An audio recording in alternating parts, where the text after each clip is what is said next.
사상 첫 민주선거로 선출된 무르시 대통령이 축출된 이후 또다시 유혈 사태로 몸살을 앓고 있는 이집트. 두 달이 지난 지금도 무력 시위와 강경 진압이 계속되고 있습니다. 이른바 아랍의 봄 이후 3년째 불안한 정국이 이어지면서 이집트 동포 1000여 명의 안전이 우려되는 상황인데요. 이집트 카이로의 오세종 리포터를 전화로 연결해서 현지 상황 살펴보겠습니다. 오세종 리포터. 네, 이집트 카이로입니다.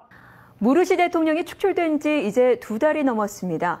얼마 전 이집트군이 시위대를 무력으로 진압하면서 1000여 명이 숨지는 일도 벌어졌는데요. 지금도 시위가 이어지고 있습니까? 네, 그렇습니다. 최근 시위 대신 정치적 해법을 모색하자는 여론이 일면서 지난달보다 시위 규모가 많이 줄기는 했는데요. 그래도 주말에는 여전히 대규모 시위가 이집트 전역에서 벌어지고 있습니다. 시위대 일부는 치안이 불안한 틈을 타 기독교인 콥틱 교도를 공격하고 있습니다. 이 때문에 많은 교회가 문을 닫거나 예배를 연기하는 상황이 이어지고 있는데요. 11시부터 다음날 아침 6시까지 야간 통행 금지는 지금도 유지되고 있습니다. 이집트에서는 더운 낮을 피해 저녁에 활동을 많이 하기 때문에 통행 금지 조치가 이어지면서 서민 경제도 위축되고 있는 상황입니다.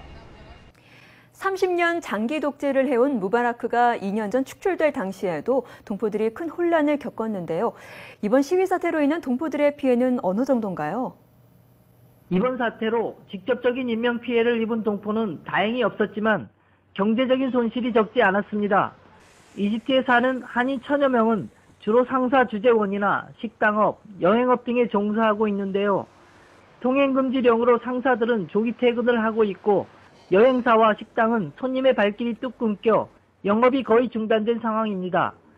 하지만 지난 2011년 무바라크 퇴진 당시의 혼란을 겪은 동포들은 차분하게 현지 상황에 대응하고 있습니다.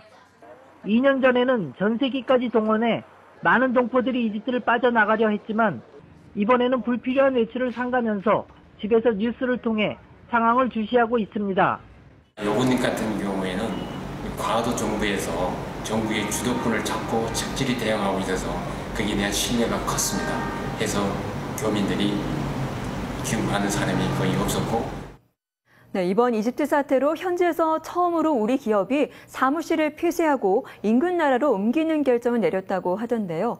현지에 진출한 한국 기업들은 시위 정국에 어떻게 대처하고 있나요?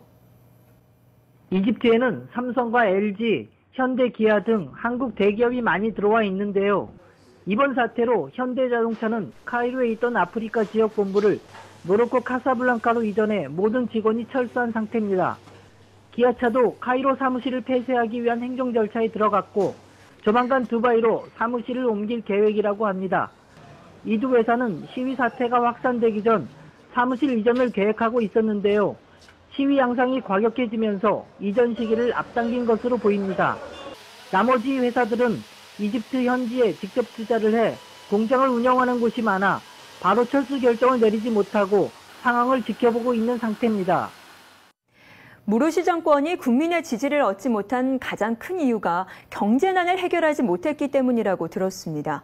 집권 1년 동안 경제 상황이 얼마나 나빠진 겁니까? 네, 무르시 대통령은 당선 전의 연료 부족 해결과 식량에 대한 보조금 지원 등의 내용을 담은 친서민 공약을 내놓았습니다.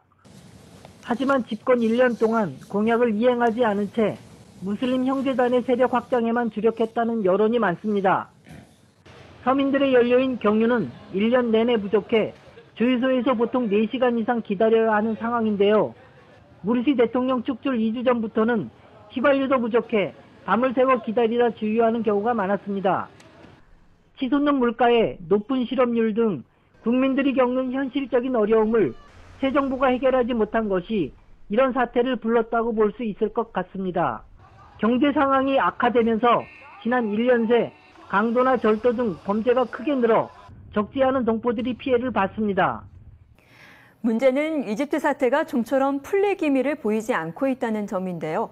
현지에서 생활하는 우리 동포들과 이집트 여행객의 안전을 위해서 동포단체와 현지 공관에서는 어떤 노력을 기울이고 있나요?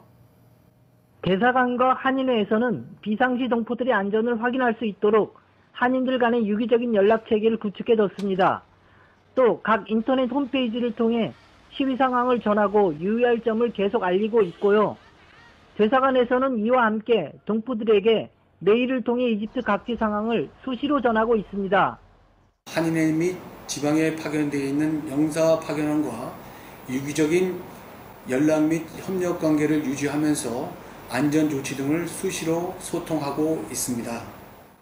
이집트의 민주화 바람, 이른바 아랍의 봄이 결국 꽃을 피우지 못한 채 다시 혼란에 빠지게 됐는데요.